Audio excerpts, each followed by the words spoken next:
On the Writer's Gym today, we're joined by actor, comedian, poet, novelist and soon-to-be memoirist Nigel Planer. Welcome to the Writer's Gym. The Writer's Gym podcast. Build creative confidence and grow your writing life with Rachel Knightley and Emily Inkpan.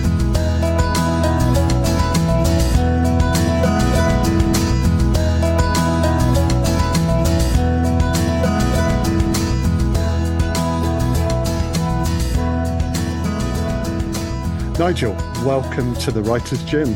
Hello. Hello. Hello. As always, we have Rachel Knightley. Hello. We have Emily Inkpan. Hello.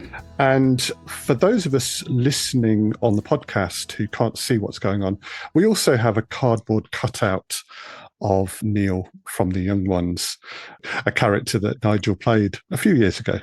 Iconic. Iconic. An iconic character. Yes, indeed. Absolutely. Very well known and loved. On the very well known and loved, entirely coincidentally to doing this podcast and having worked with Nigel briefly in January, I was looking in Vinted at things like that, and I found something that there wasn't anything like in the world as far as that was concerned, which was just flicking through comedy things. I found Neil the hippie looking at me, and I looked at the entry, and there was that wonderful photo that I sent to you, Nigel, just because I thought it was just of itself, it was so beautifully surreal, was this little Neil standing in front of a radiator, the radiator being enormous, the expression on his face, good God, I knew that would happen. Stand-up cardboard cutout of a photo, yes. They made some that were life-size at the time. It was a promotional thing for shots, for Neil's Book of the Dead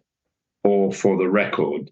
I can't remember which. Probably the book because of the wardrobe I'm wearing.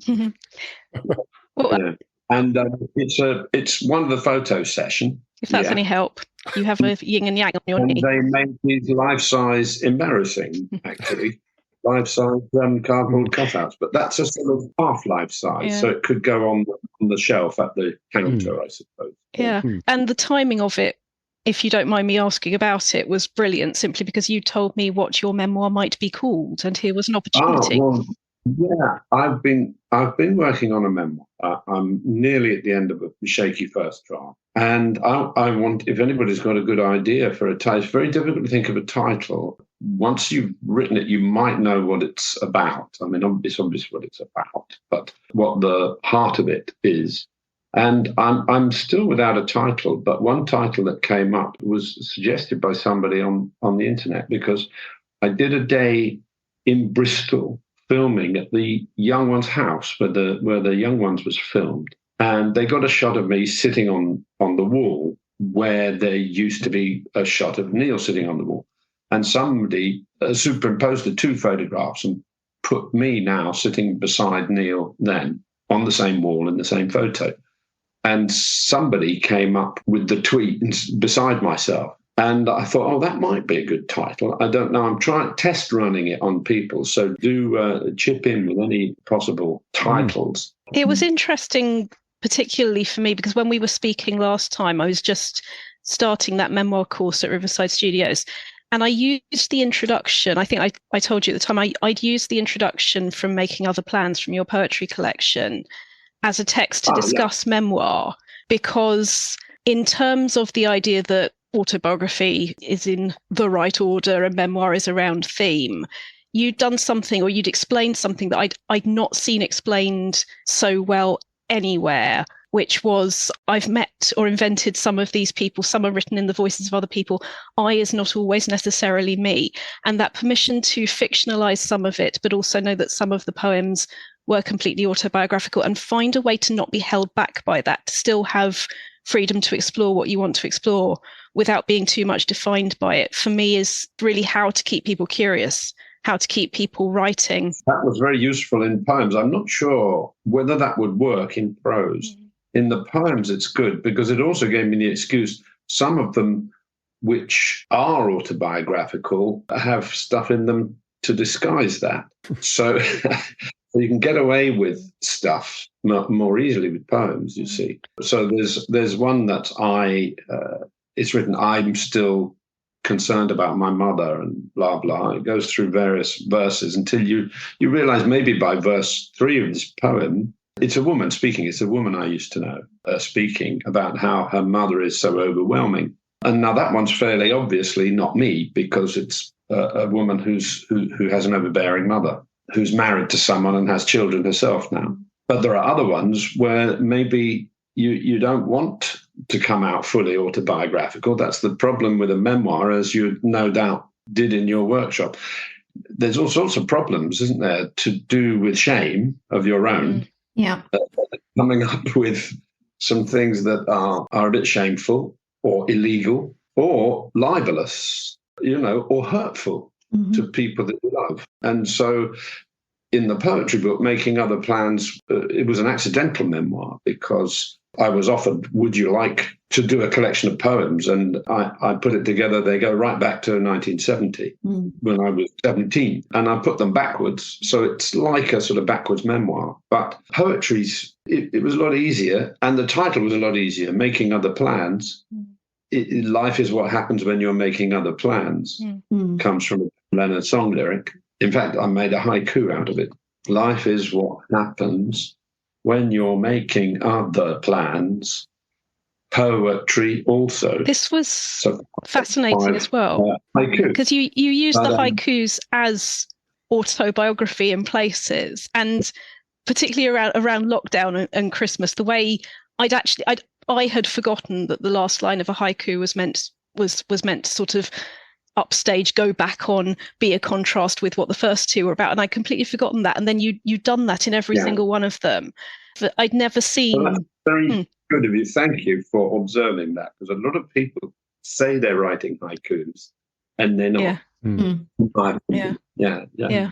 You've talked about your poetry as a way of looking back at events in your life, but I know you've also done that in some of your fiction as well. And I saw an interview with you where you were talking about something from Jeremiah Bourne story, which are a time traveling stories, aren't they? And I think you'd referenced some events that had happened to your family around about the time of the last war.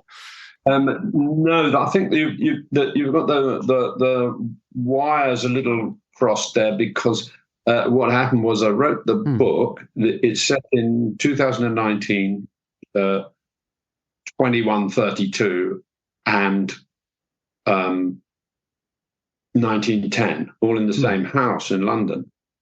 And you travel in time but not place.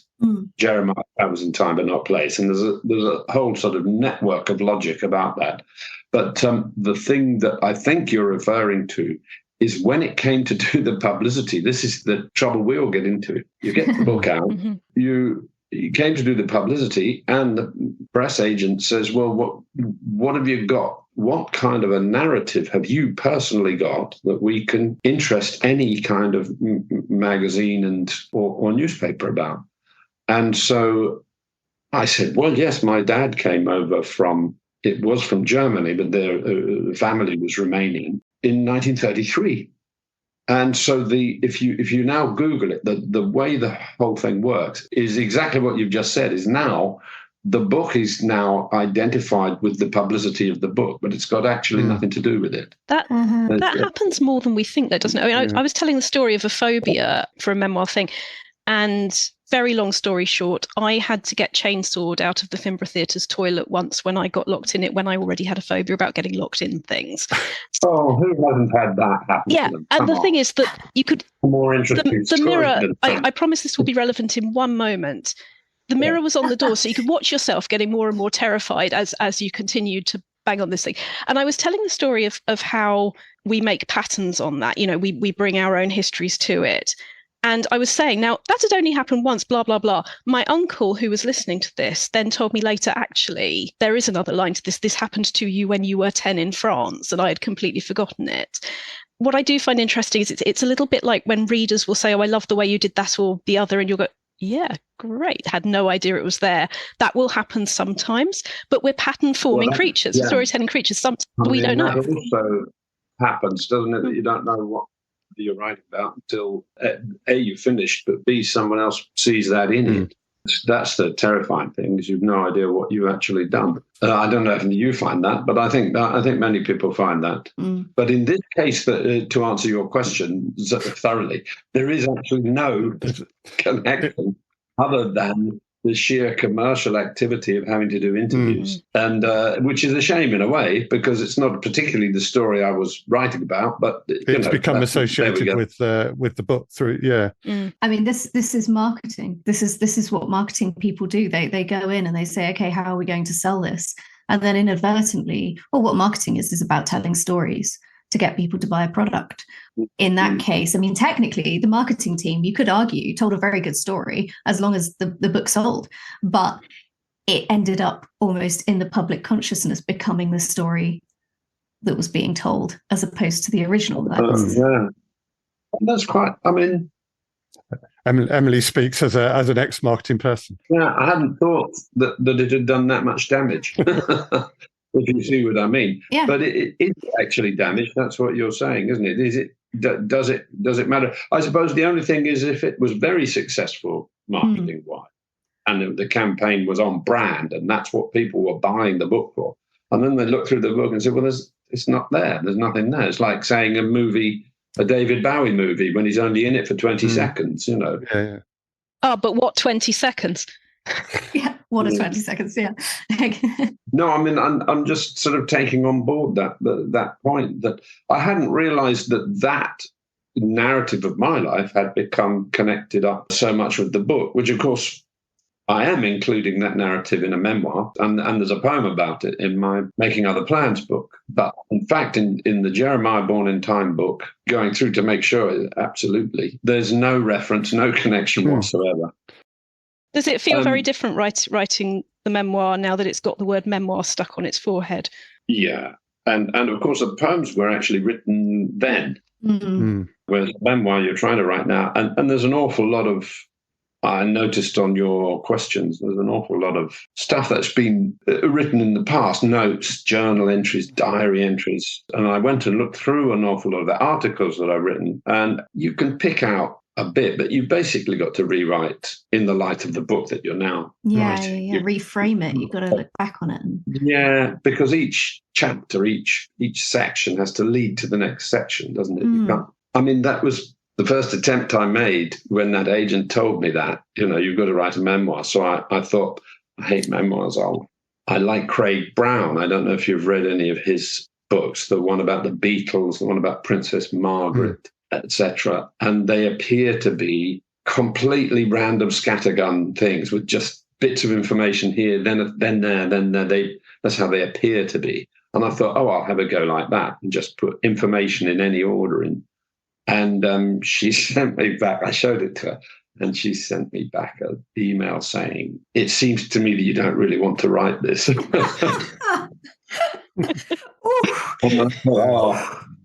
Bang to rights, I thought. Well, Nigel, I was going to ask a bit about, I think that's probably a question about structure, isn't it? And, you, as someone who's written fiction, you've written scripts. How did you start to plan writing your memoir? I mean, you've mentioned trying to find contemporaneous writing, the journal entries, the articles that you wrote at the time. But did you start with a structure and try to write around that? Indeed, for other things, what's been the most fun to write? Yeah. Well, actually, no, I got very lucky, very, very lucky, because I was on, which one was it? Berkhamsted Festival. I was doing a reading for Jeremiah Born in Time. I was invited to Berkhamsted Festival.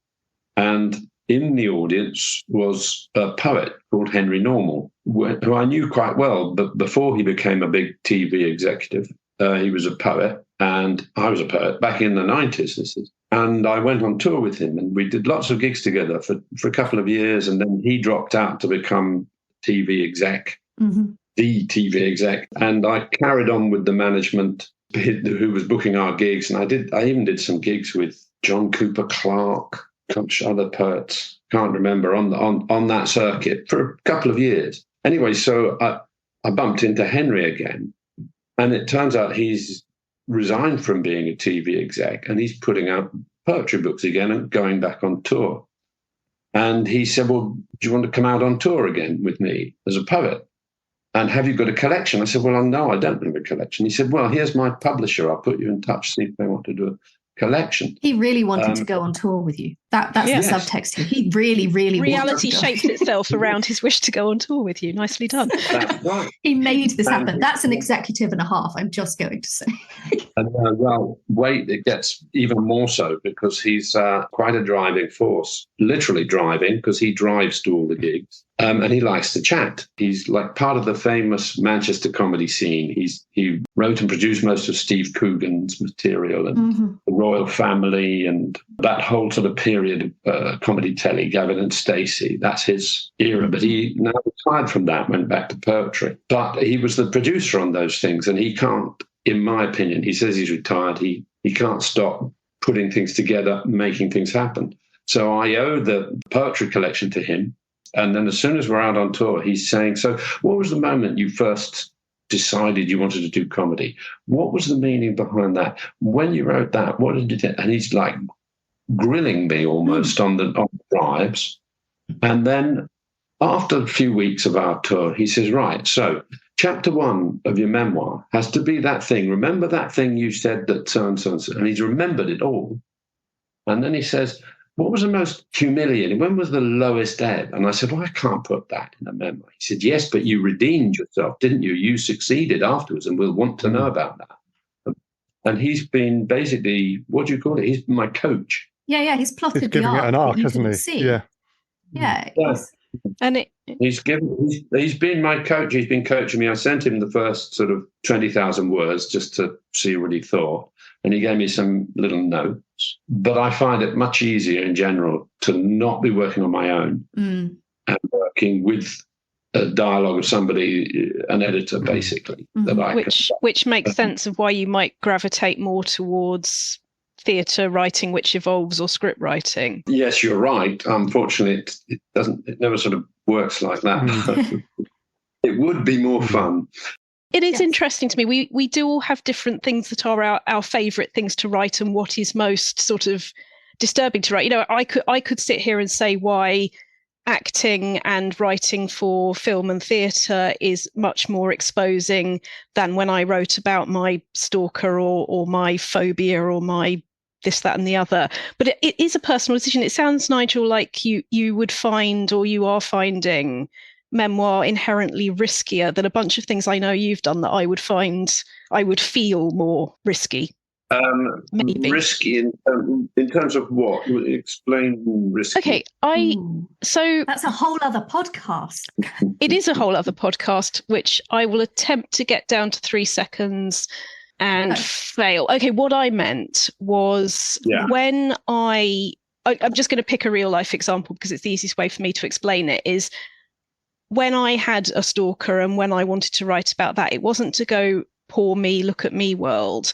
It doesn't hurt, but hey, you know, it was to say I represented pure evil to her, and she represented pure evil to me because I was Jewish and with the man she thought was hers. So I represented pure evil, and she was a physically violent anti-Semite. So she represented pure evil. And even as it was going on, even when I was talking to the police about it, there was something in me going, there is a story here. I need to explore this. I didn't do it in memoir because, yes, I'm not famous enough for that to come in first. But at the time, I was a fiction writer. I am a fiction writer. Processing it, giving it to other non-existent people, but keeping the heart of it, keeping what I felt needed and deserved to be explored, in the hope always when you're writing fiction that you do reach out for other people do feel less alone for having read it. That was what made sense to me. Did you keep the names the same? No, I changed all of the location specifics, names, what race was being isted at, everything that I could change. I changed the circumstances. So that you minimised risk. I minimised exposure. What was risk? you decided to, Yeah. yes, you minimise. I don't think I minimised risk, because I think emotionally you do. It's Robert Frost thing, note is in the writer, note is in the reader type stuff, that if you don't go there, you can't expect somebody else to go there. Okay, so let's decide which on the scale of risk scale. Yeah. Is emotional risk greater than actual physical risk to you, or libel or career risk? When I say risk, I mean actual being cancelled, actual being actual hurting the ones you love. Finding that I've made an emotional risk to myself and that I might not be. I'll go to some therapy for that. I mean, risk at a level of actual risk to people that you love, or risk to exposure, as in I'm now in a vulnerable place because I've exposed something, or admitting illegal things, or that those seem to be on a higher level of risk than whether I would be upset personally by this, what my feelings would be about this is surely something I can deal with a bit more. I agree with you. To fictionalize it is even better. Then you're safer, aren't you? I suppose it's a question of what do you most want said, because I'm not saying I know, because I don't, but looking at Jeremiah Born in Time, looking at Making Other Plans, sort of looking back at some of the other things I've read as well.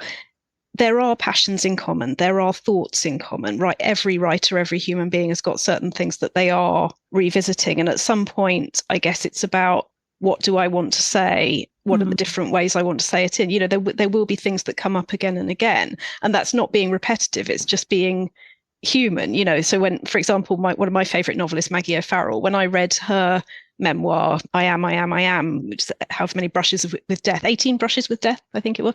And you then unpick which stories she's been revisiting based on something real. It does not detract from the stories at all, but it shows what the emotional causes were that made you go, what if, in this direction? And I do find that fascinating. But I guess fiction for me is, well, luckily more fun. I don't have a choice. It's the one that's in front of me, but it is more fun to do those what ifs more freely, because as you say, you're not pointing at someone. You're not going, it's limited to this person in this situation. You're saying, here is something bigger. Yeah, I agree. What's the quote? Is it Graham Greene or something? That the difference between a journalist and a novelist is a novelist can tell the truth. Yeah, exactly. Yes, exactly. Very good. Yes. And I mean, I guess like in terms of memoir and sort of choosing the bits that you tell and choosing how you tell them. I mean, I'm always reminded of historiography and that whole practice of sort of the fact that there's lots of people who have written about history, but because it's from their point of view, can it be wholly true? And then you have people who look at all of the different people who have written about history, and then they write their own version. And several layers deep of this sort of geographical excavation that you can go on through different writings about different histories, you are so far from what probably happened. Almost like, I mean, if we've got that situation going on with history in our world, and then you're sort of coming at a memoir, and you are. I haven't read it yet, but my wife was just reading it. It's on my pile now. Melting Point by Rachel. I can't remember her last name. Begins with a C, and there is not a word written by her in it. It's just quotes.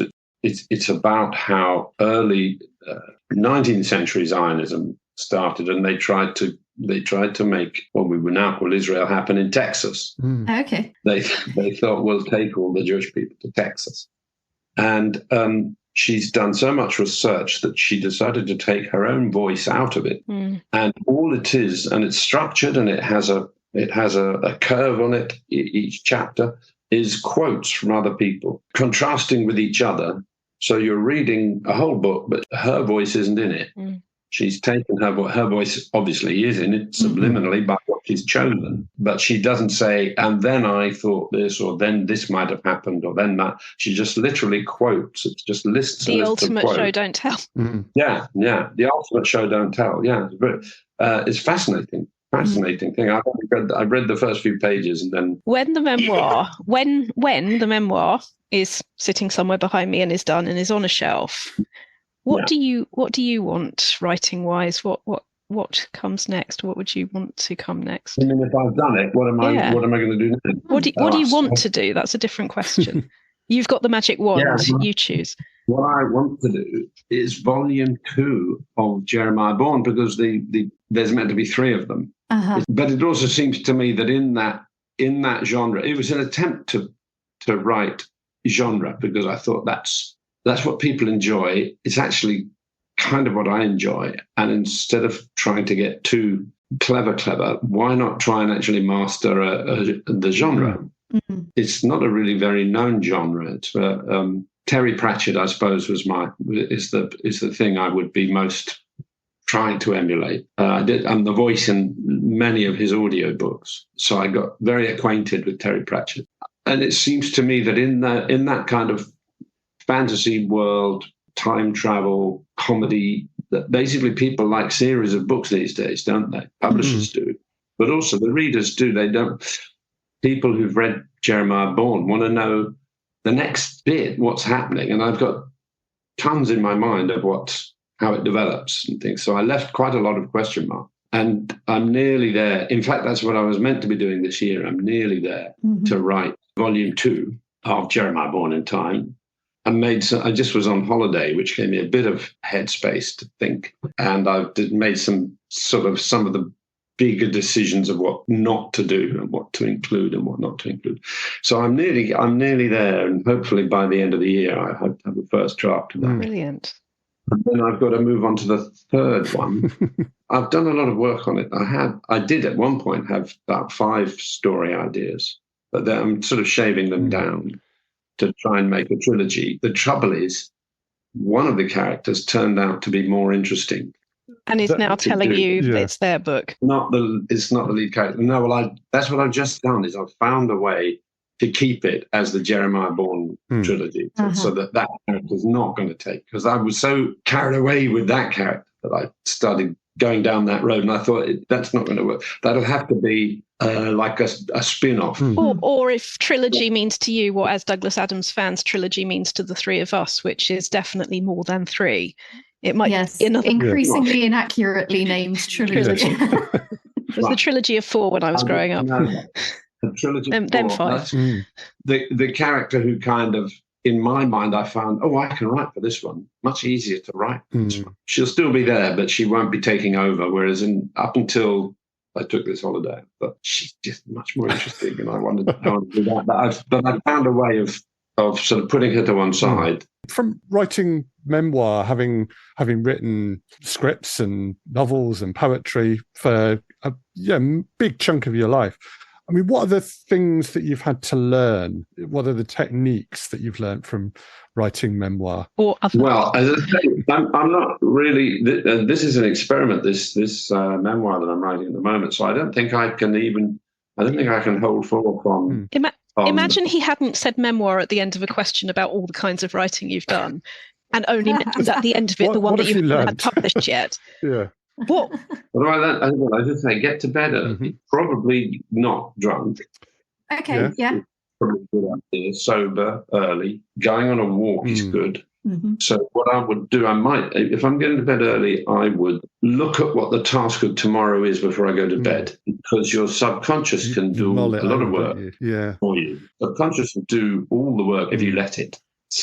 Robert Louis Stevenson saying, if only, I think it was him saying, so I could write a good book if only I could get out of my own way, so let it. So brief yourself and then go to sleep.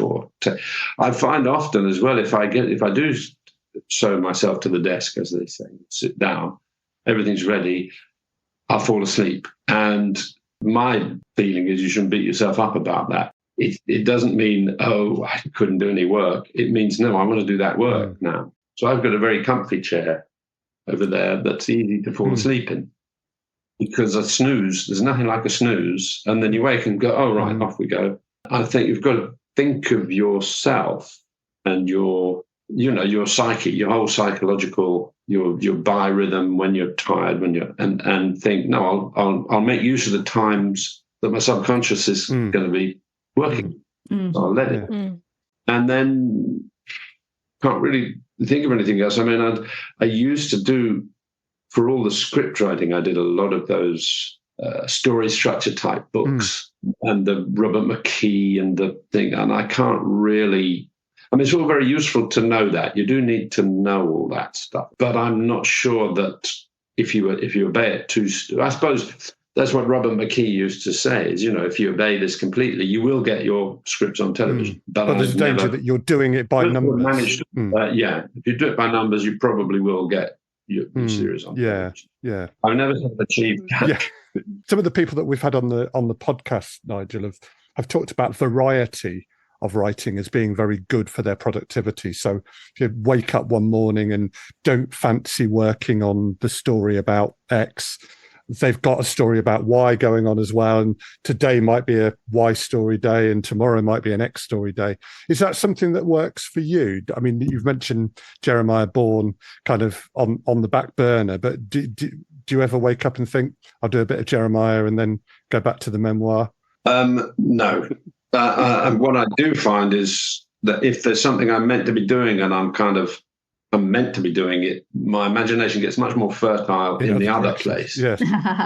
See, that's why I think Gareth, who we were talking about, why he does what I do this as well, because I can procrastinate sideways. Has that never happened to you? If you've got two projects on the go and the brain is going, oh, look, there's something shinier over there. If I've got two writing projects, I can procrastinate in a more efficient way because I go between them. Has that just never happened to you? It not really. Like I said, I was just on holiday. So I was working up until we went on holiday. When I'm on holiday, so I think, well, I'm on holiday. And I've made many notes on the other project.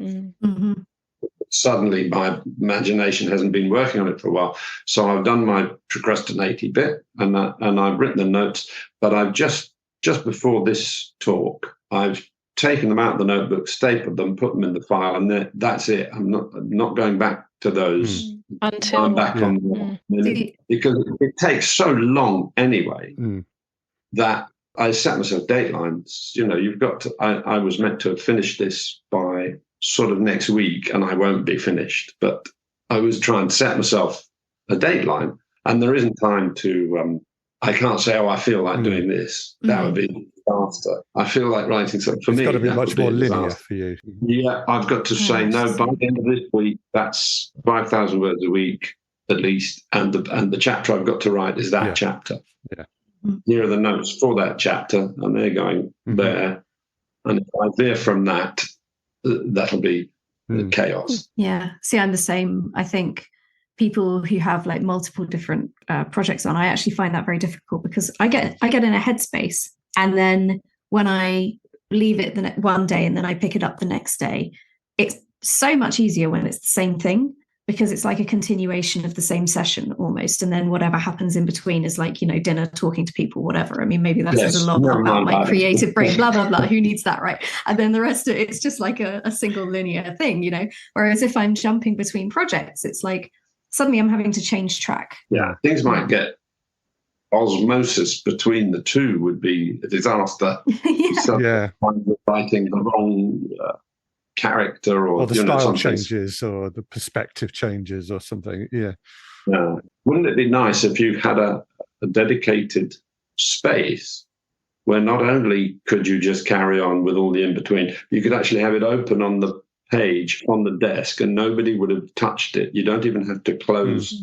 Everything is exactly as you left it. You have a bit of life. This is my shed theory is that someone working on multiple projects, you have a shed for each, in the way that Roald Dahl had his writing shed.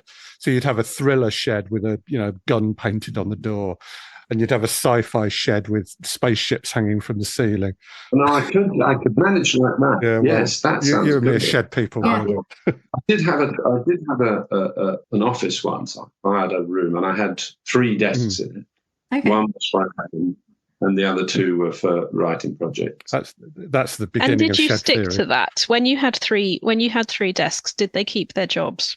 Yeah, because I mean, it's confused these days, isn't it? Because you want to research something and you don't go and get the book out. You just Wikipedia it from where you are. And that's dangerous because you could say, oh, that's interesting. I didn't know that. You could wander off into and think, oh, that's on Twitter. So I'll just, and you could get relevance rabbit hole. Yeah.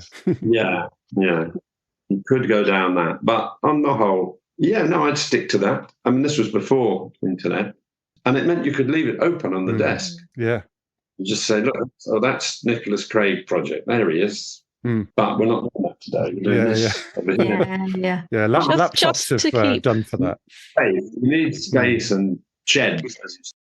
Nigel, do you have any thoughts and advice for writers that are maybe thinking about having a go at writing about real events for the first time? I am one of those. This is my first time. But when I say it's my first time, obviously I've been writing poetry all these years. Oh, yeah, exactly, and basically, oh no, it isn't. But also, I did have a file on my computer called AB, which is autobio. And I went back to it when I thought I'm going to do this. And I was quite surprised by how much was in there, events that I'd written.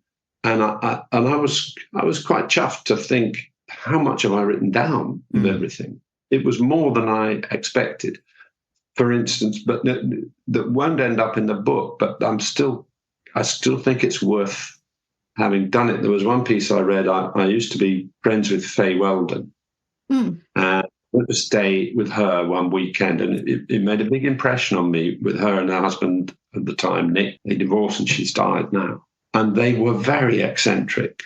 And I just wrote quite a long form piece, much bigger than would have been an article. I mean, a lot about every detail I could remember about that weekend.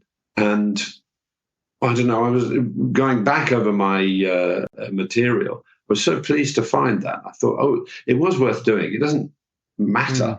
When I come to do a book, as I say, you think, right, what's relevant, what's not relevant. I can cherry pick from all of that material. And I picked out few bits and pieces from those sort of diary pieces, as it were. But I was surprised by how much I just put down, just keep putting it down and looking back over. It's like looking back over old photo albums and stuff. That's what I found reassuring, is rather than just, because as I said, I was very reluctant to write a straight memoir. It makes me uncomfortable. Also thinking, all they want to know is showbiz stuff. So you write down the showbiz stuff and it's quite boring, for a reader, unless there's some emotional something behind it. And so I was quite reassured to go back and think, gosh, I've been diary keeping. I've been, there was a life there. Yeah. Pick out bits and pieces. And that weekend made a big impression on me. Or this event when I was in a boat and I felt, I don't mind dying now.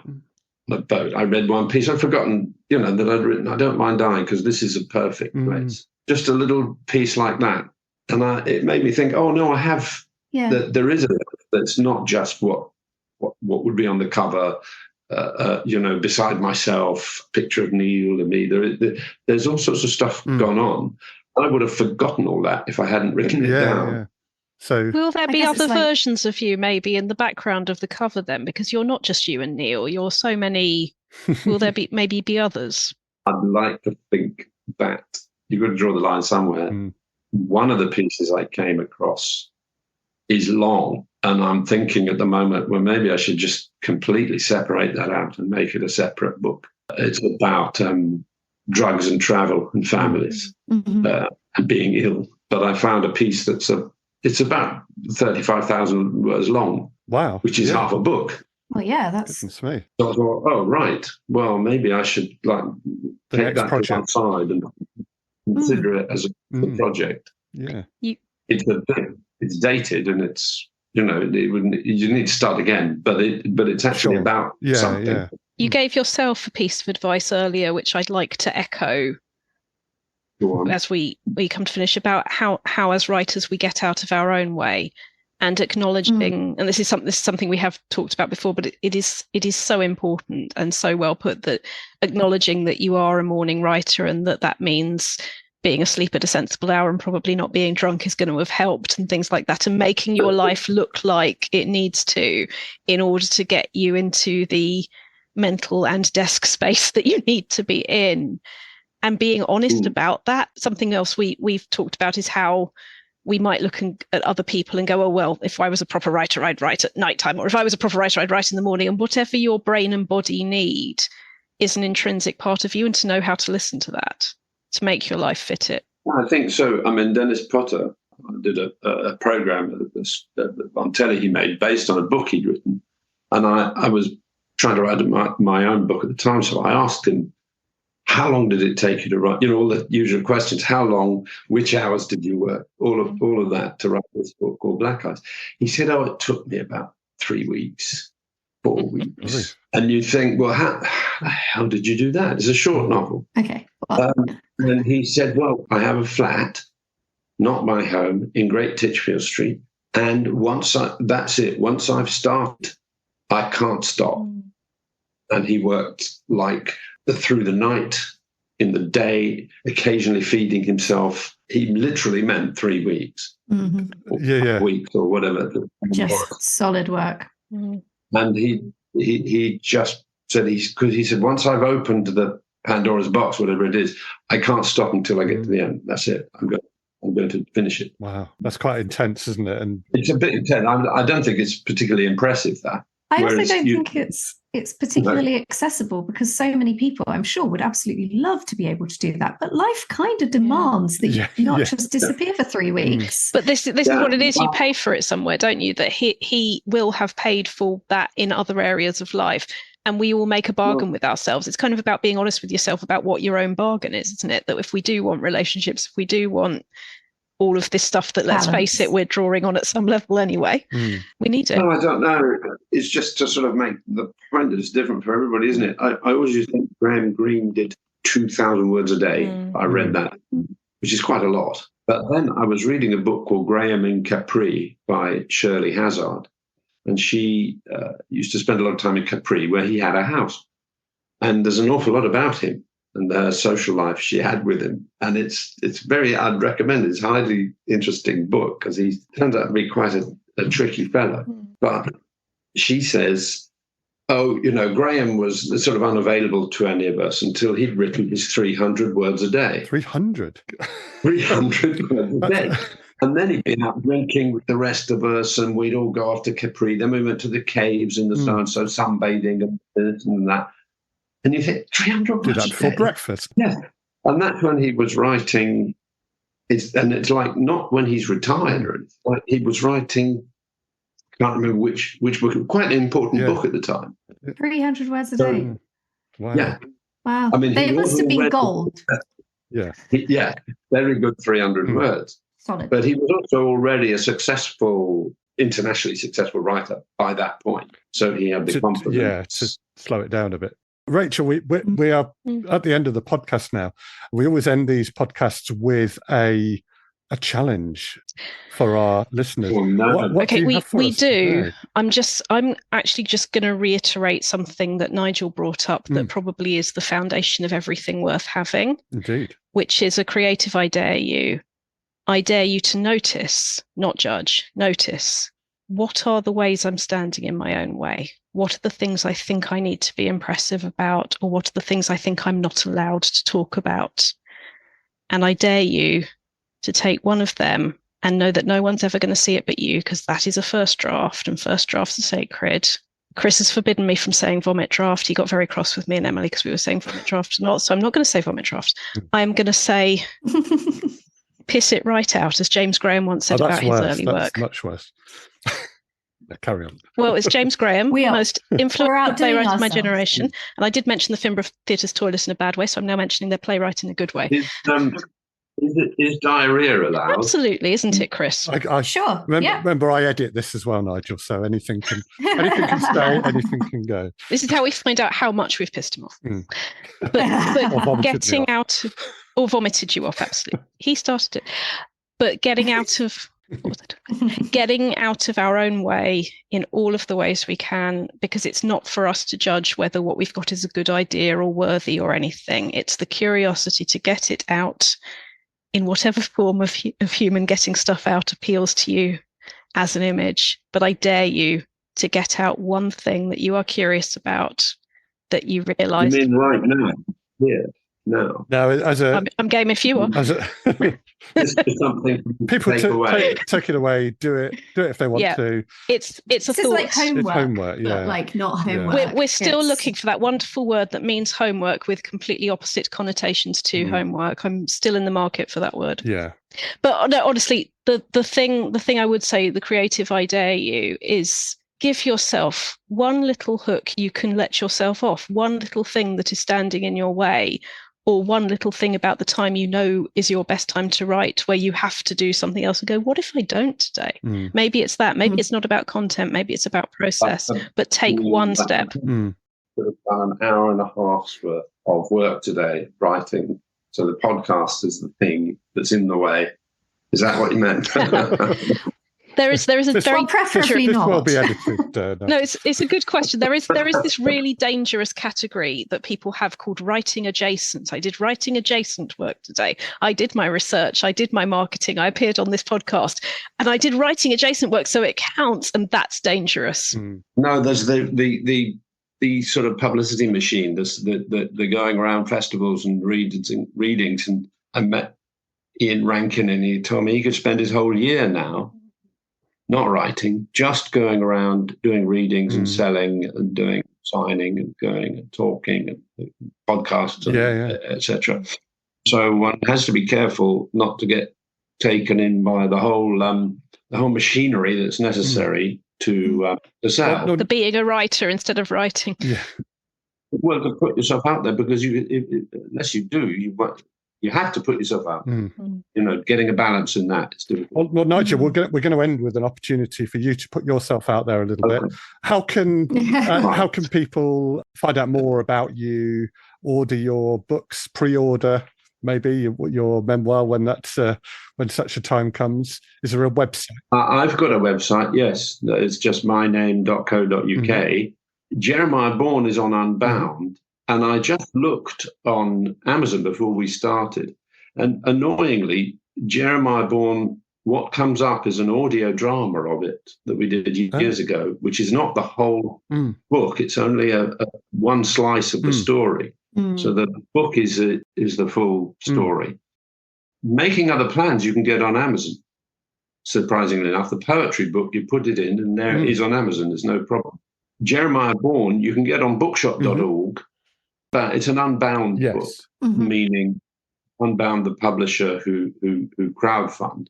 And very shortly, I will be putting up Jeremiah Bourne 2. So please, everybody, do pledge for that when you see it come up. If people follow Unbound or signed up to their newsletter, they'll get a notification when it goes live. So we can prompt them to do that. Yes, I would definitely go to Unbound. Very interesting publisher, quite a hard work experience because you have to get so involved online. Very nice people, very pleasant, and really good editor. Really we should also mention your Patreon, not least because my friend Jonathan runs it and would kill me if I didn't.